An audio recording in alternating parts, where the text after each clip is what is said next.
కెరిత్, సారిబాత్, Carmel, తదుపరి ఓరేత్. అయ్యా, ఒక వాపు ప్రదేశం అన్నది అది లోతు, లోయ. సారిబాతు అనున్నది ఒక మెట్టల లేకపోతే ఒక సమానమైనటువంటి పట్టణం. తదుపరి కర్మేల్ అనున్నది అంతకంటే కొంచెం ఎత్తువైనటువంటి ప్రదేశం. తదుపరి ఏలియాను దేవాది దేవుడు నడిపించేది ఎక్కడంటే హోరేబ్. కావున మన జీవితంలో దేవాది దేవుడు ఎప్పుడు కూడా మనము లోయలో పడి ఉండేటువంటి వారుగా ఎన్నడూ కూడా చేయడు.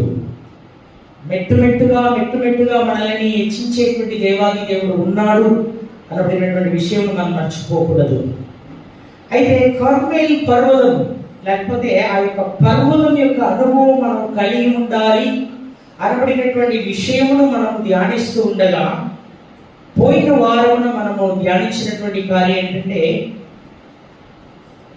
అరరాత్ కొండ మీద నోవాహు కట్టినటువంటి ఓడ వచ్చినటువంటి జల ప్రళయం నుండి ఎలాగ కాపాడినదో, అలాగే ప్రభువైనటువంటి యేసుక్రీస్తు అనబడినటువంటి ఓడ మనకు ఉండగా మనం అందులో సురక్షితంగా నివసిస్తూ నిత్య జీవపు మార్గం, లేకపోతే నిత్య జీవంలోనికి మనల్ని సురక్షితంగా చేసేటువంటి దేవాది దేవుడు, నరక అగ్ని గుడ్డల నుంచి విడిపించేటువంటి దేవాది దేవుడు ఉన్నాడు అనేటువంటి విషయం గమనించినాం.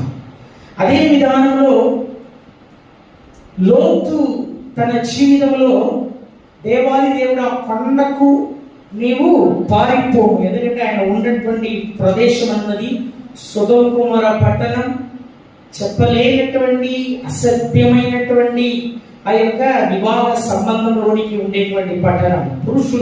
పురుషులతో అనగా వారు సహవాసం చేసేటువంటి అసభ్యమైనటువంటి ఆ యొక్క మరి ఆచారం కలిగినటువంటి పట్టణం సొదొమ గొమొర్రా పట్టణం.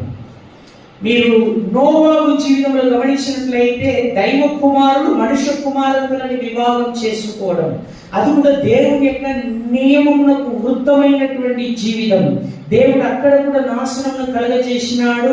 అలాగే దేవుడు అసహించుకునేటువంటి ఈ యొక్క పాపపు జీవితంలో ఉండేటువంటి సొదొమ గొమొర్రా పట్టణమును అగ్నితో కాల్చి వేసినట్లుగా మనం గమనిస్తున్నాం. కానీ